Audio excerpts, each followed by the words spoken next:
大家好，欢迎来到听书学史。今天我要给大家介绍由川原卓四先生所著的《人生就是舍弃》这本书。今天视频的内容包括以下3个部分：第一，98%的人最终没能实现自己真正想做的事，因为他们没有舍弃的觉悟。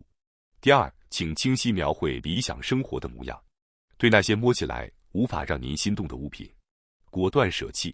第三，请按照衣物、书籍、文件、小物件、回忆品的顺序来舍弃物品。首先是第一部分，98%的人最终没能实现自己真正想做的事，因为他们没有舍弃的觉悟。那么，我想先问问大家，您现在是否能专注于对自己真正重要的事？您是否忠于自己的价值观，在走自己渴望的人生道路？您是否常常想着等有时间了，我再来专注于真正想做的事，或者等没了金钱压力，我就去做喜欢的事？有这样想法的人，其实不在少数。但我要在这里明确地说，那所谓的有一天，永远不会到来。光是等待有余裕的那一天，您是绝对无法抵达理想人生的。因此，您现在就必须改变您的想法。我们每个人或多或少都有自己的梦想与理想，像是要是能从事那种工作就好了，我想住在那个地方，那种生活方式真令人向往。我也想过那样的生活，然而很多人终其一生，却始终没能实现这些梦想。为什么会这样？答案其实很简单，因为我们把时间和精力都消耗在那些不重要的事上，被眼前的琐事压得喘不过气。在现代社会中，物品和信息都极度泛滥，打开网络，信息源源不断；打开电视，充满了各种刺激的新闻。在这样的环境中，我们的注意力总是被牵着走。等回过神来，生活已经变成一堆待办事项的集合，只是在处理日常杂事中度日。于是，真正想做的事就成了有朝一日再做的事，最终那一天永远不会来。那么，我们要怎样才能从这个负循环中跳脱出来，获得真正想要的人生呢？答案其实很明确，舍弃不必要的东西，只留下对自己真正重要的事物，其他的就勇敢地放手。这就是实现理想生活最简单也是最有效的方法。举个例子，工作，很多人为了安稳的收入，勉强做着自己不喜欢的工作，但那份工作真的对您的人生必要吗？当然，为了生活，我们需要收入，但如果您知道有一份您更能全心投入的工作存在，尝试去挑战它，可能会打开一个更加丰富而有意义的人生。只要你有不为变化勇敢踏出第一步的勇气，也许你会迎来超乎想象的未来。人际关系也是一样，继续维持那些带来压力的人际关系，真的有助于您的幸福吗？如果您只是为了迎合他人，在意世俗眼光，而勉强维持着那些关系，那么果断地舍弃他们，也是一个非常棒的选择。当您将时间花在真正想珍惜的人身上时，人生的满足感会飞跃式上升。再说到物，这也是关键要素之一。如果您拥有太多不需要的东西，不仅占据空间，也会对您的内心造成负担。当家里杂乱不堪时，您会被整理这些东西夺走时间和精力，甚至感到焦虑和压力。通过打造一个简约的生活环境，您会感觉心境清爽，也能更专注于自己真正想做的事。实际上，舍弃所带来的收获远超您的想象。当我们放下那些不必要的东西时，不仅能为自己腾出时间，还能获得内心的轻盈感，压力也会随之减少。更重要的是，我们可以营造一个专注于真正重要之事的环境。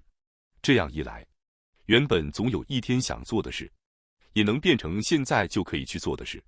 总有一天是不会自动到来的，除非我们主动行动，舍弃那些多余的东西。从那一刻开始，理想的人生就会展开。请您首先思考，对自己真正重要的是什么，然后尝试放下其余的部分。很多人总是在忙碌的日常中，忽略了一个事实：我们拥有的精力、时间和金钱都是极其有限的资源。正因为这些资源是有限的，我们才必须学会舍弃，以便去获取人生中真正重要的东西。我们不可能拥有一切。很多人认为，只要赚更多钱，拥有更多物品，就会感到满足和幸福。但实际上，如果一味执着于获得，不仅会耗费大量的时间与精力，反而会让人忽略真正重要的东西。请重新审视您现在所拥有的物品、工作、人际关系，这一切真的对你有价值吗？人们常误以为，拥有的越多就越满足，但其实，当您拥有过多不必要的东西时，反而会让心变得沉重，增加压力。简化生活，才能将时间与精力投注在真正想做的事上，进而提升满足感。很多人认为生活本就应该有不满，事情不能如愿很正常，带着不满继续生活才是大人。但真的是这样吗？或许我们只是习惯了把不满当作理所当然。其实有很多问题是可以解决的。那些不满的根源，往往来自我们被不需要的东西所束缚。比如说，如果您对工作感到无聊，那就不要只是忍耐，而是可以尝试找新工作，开展副业，或考虑独立创业。如果您和伴侣关系不顺，不妨努力改善关系，或者寻求新的相遇。问题不在于无法改变，而是没有采取改变的行动。还想强调一点，有些我们应该舍弃的东西，其实看起来非常意外。例如，成功。很多人渴望成功，一心追求成功，但您必须知道，如果过度执着于成功，反而会迷失自己的幸福。如今，只要打开网络，就能看到各种成功秘诀、快速致富法，看到他人过着光鲜亮丽的生活，自己也会产生我也必须更努力的焦虑感。但那真的会让您感到幸福吗？其实，正是因为我们一味追求成功，才会错失了那些真正重要的东西。作者反思自己过去只顾着追求事业的成功，却忽略了真正重要的东西。于是他们决定减少无理的工作安排，按照自己的节奏去生活。从那以后，作者夫妇离开了都市，搬到了一个自然环境丰富的地方生活。诚然，城市里的商业机会更多，但作者表示，比起这些，更重要的是现在能够和家人悠闲地共度时光的生活方式，这才是真正的幸福。我们总是容易陷入必须成功、要不断成长的焦虑中。然而，成功本身并不代表什么。如果没有幸福感，即使取得再多成果，内心依然是空虚的。我们到底是为了什么而活？不迷失这个答案，才是真正重要的事。希望你也能认真思考一下自己人生中所剩的时间。当身边亲近的人去世时，我们都会陷入悲伤，会回忆与他们的点点滴滴，同时也会重新意识到自己终有一死。但奇怪的是，这种感悟很快就会被日常生活冲淡，最终消失不见。您可能听过这样一句话，如果今天是你人生的最后一天，你会怎么活？这句话非常有道理，因为我们根本没有任何保障能活到明天，所以更应该珍惜当下这一刻。但实际上，有几个人每天真的会以明天可能死去的态度来生活呢？几乎所有人都觉得应该没事吧，然后一如既往地过着每天。可是请仔细想想，您的人生还剩下多少时间？也许某一天会突然结束，也许比你想的还要短暂。如果是这样，还在说等有时间再做，等存够钱再做，而不断拖延，是不是太可惜了？作者在意识到这点之后，开始认真珍惜自己余下的人生时间。现在作者40岁，如果能活到80岁，也只剩下40年，换算成月份只有480个月，而一个月能做的事情是很有限的。作者还有很多想尝试的事，想参与的项目，想挑战的事业，但一想到人生的剩余时间，他也坦言，不可能把这一切都完成。作者与妻子从2014年开始在海外拓展事业，2016年移居美国，认真投入其中，直到他们觉得完成了的那一刻，耗费了大约10年。要将一个事业真正落地成型，需要整整10年时间。也就是说，今后他们能全力以赴投入的事业，最多也就4个，而10年其实转瞬即逝。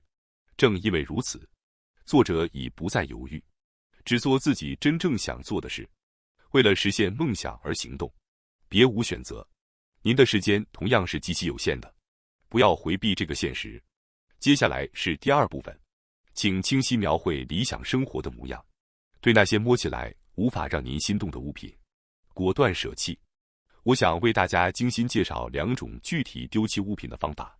首先要介绍的第一种丢弃物品的技巧，就是触摸看看，不会让您心动的东西就舍弃掉的技巧。很多人以为整理收纳就是丢东西的行为，其实不然，它真正的本质是选择要留下什么。如果这一点搞错了，整理就不会顺利进行。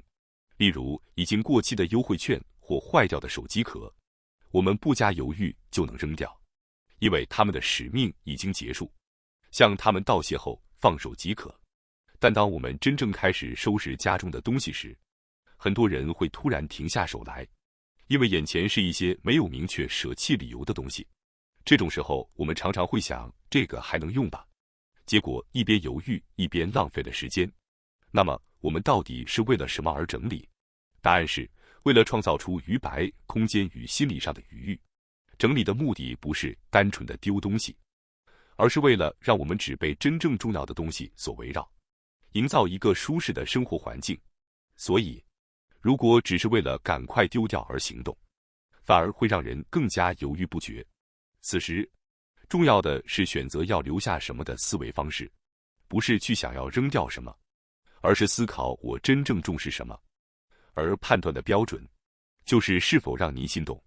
很多整理停滞不前的人，会陷入这个到底要不要扔的犹豫之中，但一旦开始这么想，就会不断为不想丢寻找理由，判断力也就逐渐变得迟钝。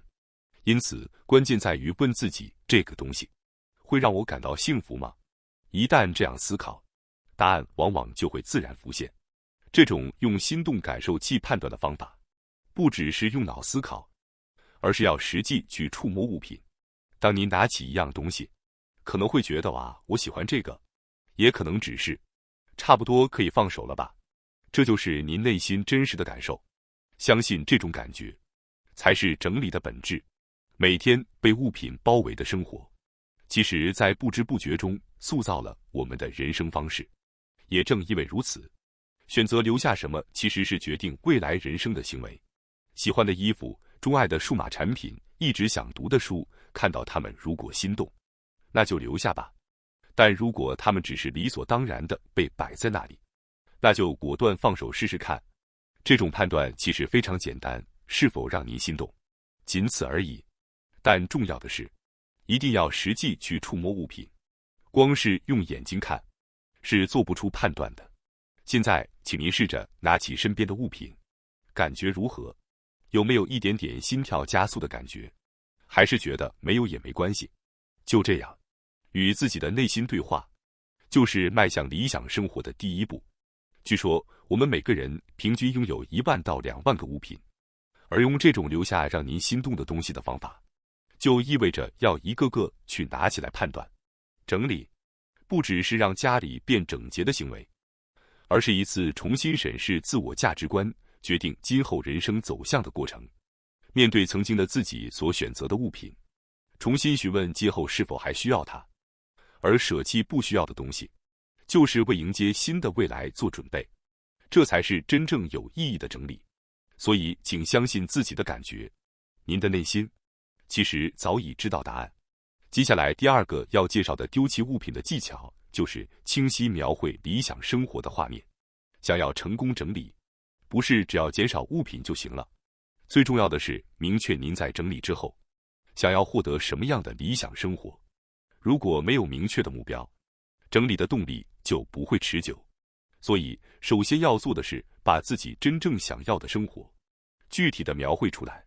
仅仅只是想着想要一个舒服的生活还不够，你要更具体、更细致，细致到能浮现出画面为止。比如，你希望家里摆放什么风格的家具？早上起床后第一杯想喝的是咖啡还是红茶？早餐希望在哪个空间、什么氛围下享用？房间里会播放什么样的音乐？你希望穿着怎样的衣服度过一天？房间的香味是怎样的？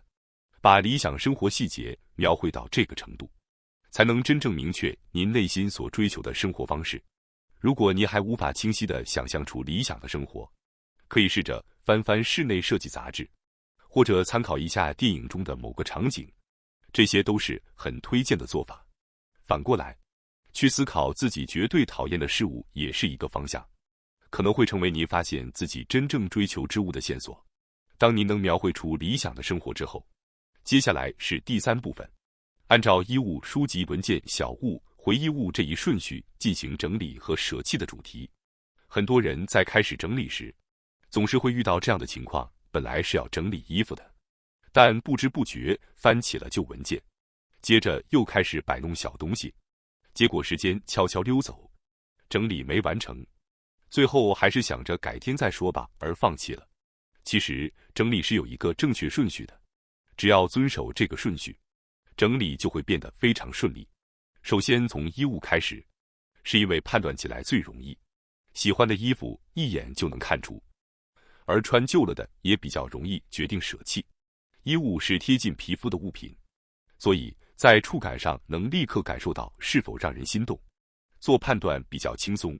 接下来是书籍，书籍是接近大脑的存在，除了触感，也会开始带入思考的判断，比如这本书我已经不会再读了，或者这本我还想留着。然后是文件，到了这个阶段，您的心动感应器已经逐渐被锻炼出来了，判断会变得越来越快。虽然文件数量很多很麻烦，但此时你已经能够果断舍弃不需要的东西了。之后就是小物，最后才是最难的回忆物，像是相册、毕业纪念册、以前收到的信件和礼物等。这些东西不仅仅是物品，而是您人生的缩影，所以我们把它们放到最后。在整理的过程中，您的心动感应器会不断被打磨，您也会拥有判断什么才是真正重要的东西的能力，从而能更冷静地面对它们。另外，物品通常具备4种附加价值：功能价值，还可以使用的东西；信息价值，看起来可能会有帮助的东西；情感价值，有情感依附的东西；稀有价值，难以获得的东西。这些价值越强，物品就越难舍弃。比如衣服有功能价值，但只要穿过，价值就会下降；而回忆物则拥有最高等级的情感价值和稀有价值，因此最难丢弃。所以我们要最后再认真面对它们。按照这个顺序整理，不仅能提升判断速度，还能真正看清什么对你来说是最重要的事。请试试看，哪怕只是一次，也请您完全遵从这个顺序来整理，相信您会看到惊人的改变。那么我们现在开始讲解第1步，从衣物开始着手整理。为什么从衣物开始？因为衣物是最容易舍弃的项目，有助于快速建立起整理的节奏，反复进行保留还是舍弃的判断，您的心动感应器会被迅速锻炼起来，后续的整理也会变得顺畅。第1步，请把家中所有的衣物全部集中到一个地方，请彻底检查以下地方：衣柜、抽屉、床下储物空间、玄关附近、车内等等，确认衣服是否都找齐了。您可能会惊讶于，咦，我竟然还拥有这种衣服。包包和鞋子也作为衣物的一部分，一并整理。现在，终于可以进入判断阶段了。首先，请从非当季衣物开始着手。为什么不是当季的？因为当季衣物常常会让您犹豫，也许还会穿，容易拖慢节奏。为了避免犹豫，请优先处理现在不会穿的衣服。在整理衣物时，最重要的是启动心动感应器，请一件一件地拿在手中，问问自己，这件衣服，我下一个季节也一定想穿吗？如果今天气温突然变化，我现在就想穿上它吗？如果这2个问题的答案都是是，那就理直气壮地保留下来。但是，如果有一点点犹豫，就干脆果断地放手吧。那些多年未穿，每次穿上都觉得哪里不对劲，或者想着等我瘦下来再穿的衣服，这些都已经不是您现在所需要的了。请带着感恩之心将它们送走。在清理衣物的过程中，您可能会发现垃圾袋越积越多，不禁感到不安。您可能会担心扔了这么多衣服，会不会没衣服穿了？但请放心，正因为只留下真正让您心动的衣服，您每天的穿搭才会变得更顺利，现有的衣服也会被充分利用。接下来，当非当季的衣物整理完后，就开始处理当季的衣物吧。到这个时候，您的心动感应器已经被磨练得更加敏锐了，判断也会更加直觉。整理完的文件，建议分为以下3类管理：未处理的文件、合同文件、其他文件。如此一来，可以维持清爽整洁的状态。请记住，文件如果放任不管，会成为心理的负担，连心情都会变得沉重。因此，彻底减少是走向舒适生活的捷径。接下来就是小物件的整理了。那些散落在房间各处的小物，看似可爱，却是不知不觉间越积越多的难产物。您可能会想以后可能会用上，但这个以后几乎不会到来。